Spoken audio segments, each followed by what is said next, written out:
Hi everyone and welcome back to another episode of Hi Events. Today I am joining you from Cinnamon Grand, where Vogue Jewelers will be making a very exciting new announcement.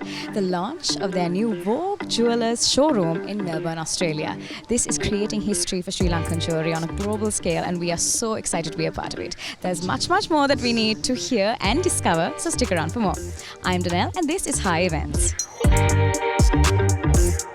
Vogue Jewellers has always been something that people admire and look up to, and standards that have never been compromised from the 1962. They've always delivered something extraordinary. They've given you reasons to go back, reasons to go old with your jewelry, hand-me-downs, and be celebrated for generations, which makes it so much more nicer. Now, they have always held remarkable ratings. They have always held remarkable placement within people's hearts and also their customers. As a jewelry brand, you are expanding internationally. And why did you choose Melbourne as that choice? This idea was within me for more than 20 years. And especially, there's a huge Sri Lankan community in Melbourne. I think it's about 400,000, 500,000 people. I think that may be the reason that people call Melbourne Colombo 16. So I thought of, opening this in Melbourne as our first step, because we have a ready-made market there. We have a ready-made market. The customers used to say that we don't have to take flights and come here for our jewelry whenever we require something, because we do not have 22 karat gold jewelry. And we don't have very much of Sri Lankan designs over there. So that inspired me to think about Melbourne straight away. And I'm happy to speak to Mr. Anuruddha Hemachandra a little bit about this experience. Now, there must be a unique advantage that you believe that Vogue Jewelers will bring to stand out amongst all those well-established brands that are already there and driven in Australia. Before I say anything, most organizations, they tend to have a good customer base. But I'm proud to say that Vogue has a good fan base. So I think that's our key starting point when it comes to, going global. And even as of now, I believe that we are very competitive in the local and global scales because we are renowned for our master craftsmanship in the jeweller's art. So as a leading jeweler in Sri Lanka, we have set the benchmark for the industry of what products and how to go on about the whole jewelry industry as a whole. So we always use the high quality diamonds and the fire color gemstones, and we have a super fine finished product when it comes to jewelry. So that's where we stand out anywhere in the world. But the main advantage I see here is in terms of pricing. You get the global brands when you go to the international markets. How we can compete is, through price. Because we are not exorbitantly expensive as those brands. Because those brands, tend to charge 4 to 5 times a standard price of similar or the same product.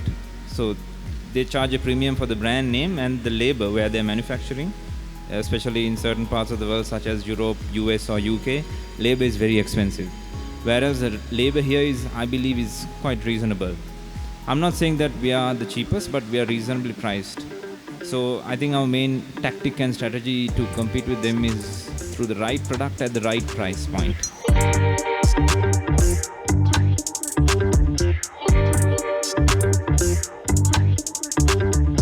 Mali, I would like to ask you, number one, you have lived in Aussie and you have that experience of how the culture sort of works there.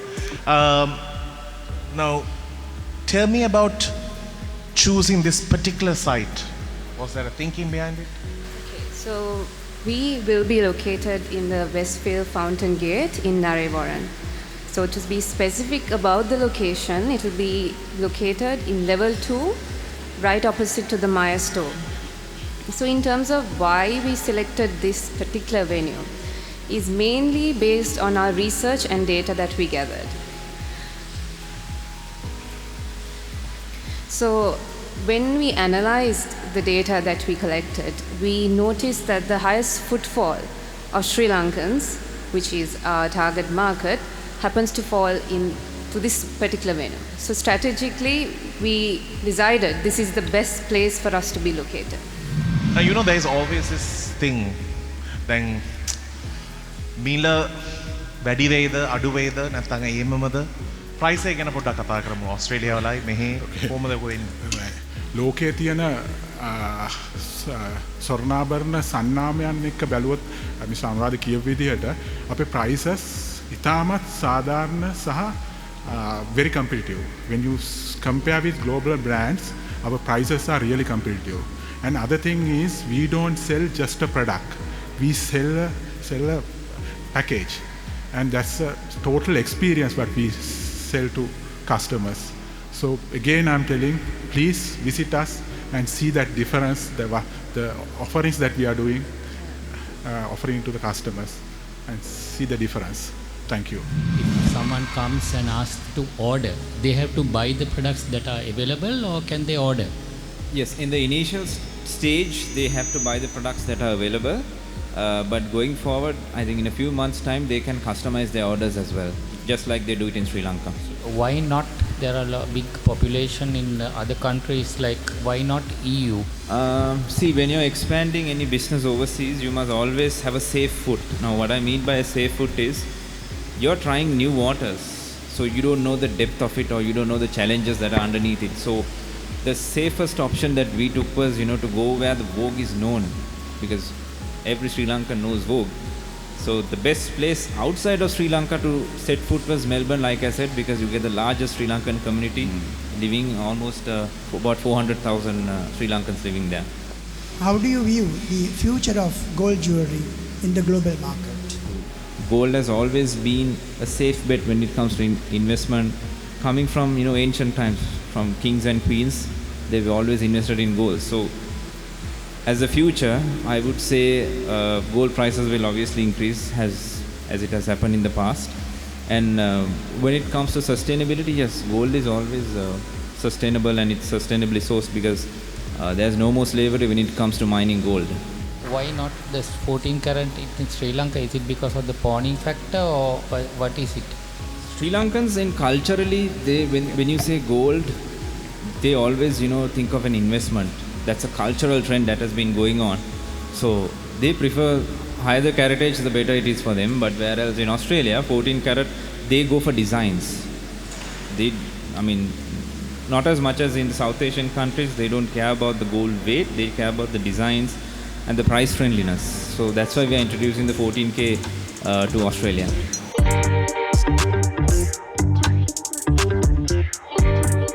I am here with Mr. Anura Hemachandra. Mr. Hemachandra, how are you feeling this evening? Great. That's lovely to hear. So, my first question to you is, how long has this launch been in the making, and why did you choose Melbourne, Australia? Well, actually, Melbourne is called Colombo 16. It is. So much of Sri Lankan community there. Exactly. And there had been so many requests from non-resident Sri Lankans living in Melbourne to come and open up a store there, so that they don't have to come all the way from Melbourne, taking a 10-hour flight and spending money on air tickets and so on and so forth whenever they want to buy jewelry. Yes. So especially 22K and the Sri Lankan designs. So there have been requests for last so many years. So I thought, now why not? Why not? Yes. Exactly. Wow. And it's just lovely to have another outlet, and I think it's such a landmark event for taking Sri Lankan jewelry out into the world. I think congratulations on that. And so my next question to you actually is, can you tell us a bit about the collections and pieces that will be taken to Melbourne? Any specific collections or pieces you can tell me about? Yes, we have 22 karat gold, 18 karat gold, plus 14 karat gold as well. Because that 14K is focused for Australians, basically, because our people, they don't wear very much 14 karat gold, as you know. 18 karat also for our community as well as Australians. 22 karat gold, I think it's purely for our Sri Lankan community. So I am here with Mr. Anuradha and Miss Emali Hemachandra. How are you both feeling this evening? Yes, we are feeling great because we are starting a new venture, and we are excited because this is the first jewelry organization in Sri Lanka to step into overseas and to have a full-fledged showroom. This is just not a kiosk or another pop-up store. This is a full-fledged showroom, so we are very excited about it. That's fantastic to hear. So, my first question to you is, can you tell us a bit about the process that went into preparing for this? Were there any challenges? How was the process like? Yes, there were actually a lot of challenges because when we go into Australia, even though we are very well known here, we have to start the business from scratch because they don't know you. Unlike in Sri Lanka, you can't get things done fast just because of your brand name or people know you. You have to start from ground level up. So that was the biggest challenge because when we expand locally, we don't have any of those challenges. It's not that difficult, but internationally, when it comes to Australia, it's tough. Ground level up.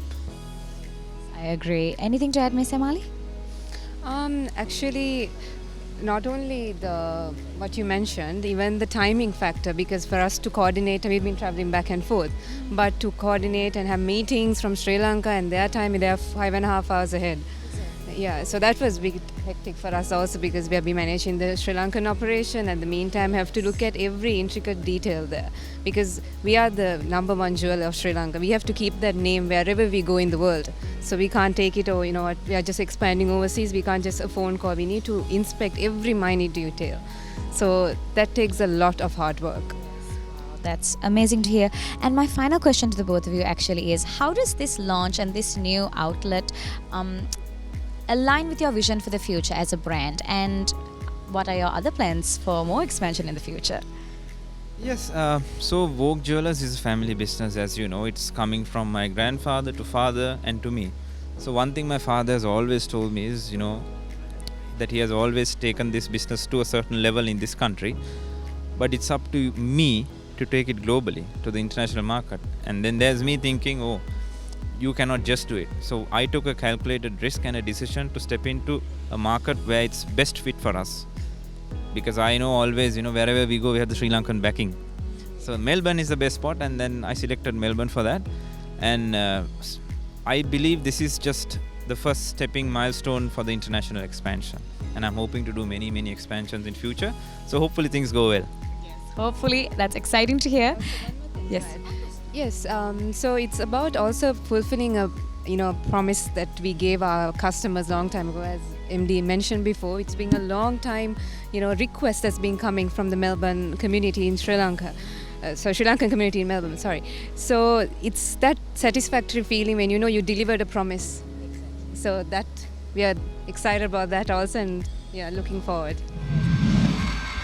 From delivering luxury class jewelry to their customers to now expanding their unique collection on a global level, Vogue Jewelers is a prime example of reaching new heights in the Sri Lankan jewelry industry. We would like to extend our special congratulations to Vogue Jewelers and wish them nothing but the best in their future.